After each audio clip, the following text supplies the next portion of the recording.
Hi everybody, it's great to be on. What have you got to bring to the table today, sir? Okay, just 2 seconds on the brown nosing, not too long, taken up with that. I'd like to thank potholor for allowing those of us in this part of the world to actually get onto this kind of format. Everything's UK, US centric, and our time zone kind of gets missed behind. I like to steer away actually from the general topics, not least because they're not particularly safe for me in this part of the world. We So you've made reference to this particular part of the world twice now. I think, are you able to tell us which area you are talking about? I'm in Malaysia, which is a predominantly Muslim country. Okay, thank you. So your area of general discussion is not particularly safe for me. So we'll leave that to one side. So I'd like to talk about, I know that one piece of the rational debate doesn't seem to get addressed very much. And not being in academia myself, I'm hoping that some of you guys might have come across other people in different disciplines. And that's economics. It seems to me, as a very much a layperson and not particularly strong education, that communism relies entirely on the goodwill of the people, that they will put in best effort and only take out what they need, which is never ever going to work and never would have done. And capitalism, as the RSA videos will start with, infinite growth on a finite world, which is equally impossible. Is there anybody out there in academia actually looking for a rational economic system that actually would like not growth but decline? And decline, by that decline I don't mean lower living standards. I'm talking about not accepting a world of 10 billion as as Mr. Roslin is saying, is quite happy with a world of 10 billion and that we will peak at that. But actually says, no, if we all want a good world, if we all want a car, and we do, and we all want all the good things in life, then we're going to have to bring it down. The Malthusians of this world cannot always be wrong. So over to you guys. Well, I can certainly talk on that. My politics is very, or my economics is very much free market, and I haven't found a system that works any better. I think the question, though, of population growth and growth in general is an interesting one, because we do get people who say, we can hold a population much higher than the one we've got now. Well, we can, but it's going to be at the expense of living standards of much of the world. There's no doubt about that. I think one of the interesting things is, if you don't go for growth, then you have to reduce people's living standards, and that has a spiraling negative effect. I'm not an economist, but that would be a problem with reducing growth, and I don't think they found any way out of that. Growth is the only way that they found that works economically, and of course that's a problem, because there are going to be eventual limits to growth, certainly in terms of population.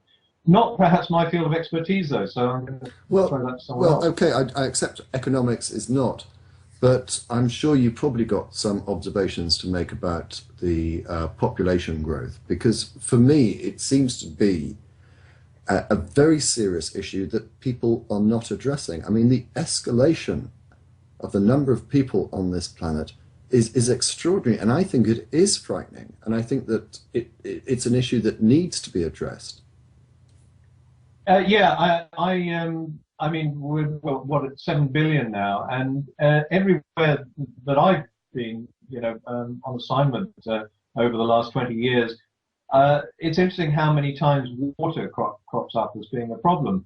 I was watching an Eric Hovind video, and in fact I kept the clip from this because I'm going to do something on this, where he was saying we could fit the entire population of the world into Zanzibar. Or Connecticut. Oh, you've seen a different video to me. He said the Isle of Wight when video I watched. Yeah. He's changing locations now to shift these billions of people. Yeah, now of course you could put them all on the Isle of Wight, but they wouldn't last more than about 2 or 3 days. It's not the physical volume or the space that each individual occupies that's the problem. It's the resources that each of us needs. No, and I have to say, when he says in the speech, whether it's the Isle of Wight or whatever other geographical location, he normally goes on to say, well, if you think things are getting overpopulated, just move somewhere where there's less people. And he gets applauded when he makes a comment like that. And it's so irresponsible. And he's got. You know where I? Sorry, I was just going to say, Richard, he's moved to somewhere with a few people. You know the places he cited when the video that I saw in Montana and Texas. He says there's loads of space in Montana and Texas. You know, don't tell me the world's overpopulated. Move where there's no people. And I thought, I wonder if Mexicans started coming across the border to inhabit Texas and Montana, whether Eric Hovind would be in favor of that. I feel for poor Aaron. The idea that, I mean, he's got a bad enough time in Texas as it is, but the idea of Kent Hovind supporters flooding Texas because there's more space there is pretty frightening. But no, I mean, it's a serious issue, and it's one I'm encouraged that the likes of Green Man, who I know that you've had contact with, potholor, are making videos about this sort of issue. I mean, I look at it and I think, I drive to my local shop perhaps a couple of miles away, and I'm taking with me a ton or so of metal and polluting the atmosphere. This is not something that is sustainable. It's going to have to come to an end. It's just ludicrous, isn't it?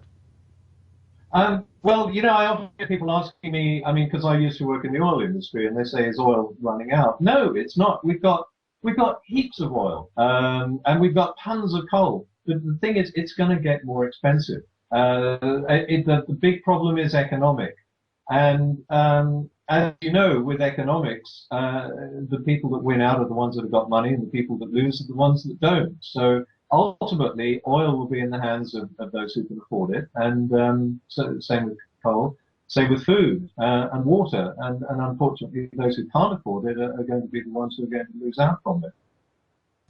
Let's move on to our next caller. Welcome to the show, Spiny.